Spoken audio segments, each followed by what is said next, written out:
So let me tell you about my experience with the Alpha, I think it's, yeah, Alpha TIG 201XD. So I got this in like February this year. Used it, I don't know, maybe a dozen times practicing aluminum. Seems to work fine. Good machine. I like my Everlast, but I thought for the price I'd check this out. So as I was using it, I couldn't get the high frequency arc to engage. So I watched some YouTube videos and they say you got to adjust the point systems, which I'll show you what that is.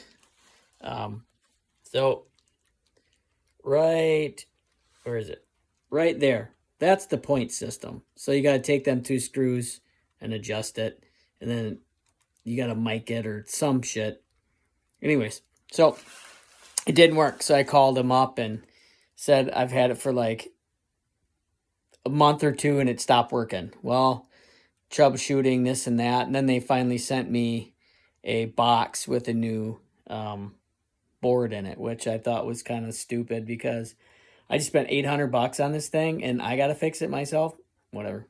So they gave me it in this shitty crushed up box wrapped in this shit. And I'm like, okay. So anyway, so I already have it taken apart and I didn't want to make a video of me taking it apart when I had no goddamn clue what I was doing. So anyways, so you got to take your cover off. You got to take this cover off, all the screws underneath, and then it's inside here, sits here. Then you got to take some pictures because, man, it is tight, and I got little hands, and I had a hard time. I was pissed. So if you have problem with the high frequency arc, aluminum, scratch arcing with aluminum does not work. Scratch arcing with steel is not that bad. You burn up your aluminum tungstens like super, super quick. But overall, it's good. Let's see if it works. It's been 6 months already since I've had it, and it's been about 2 or 3 months since I've been able to use it.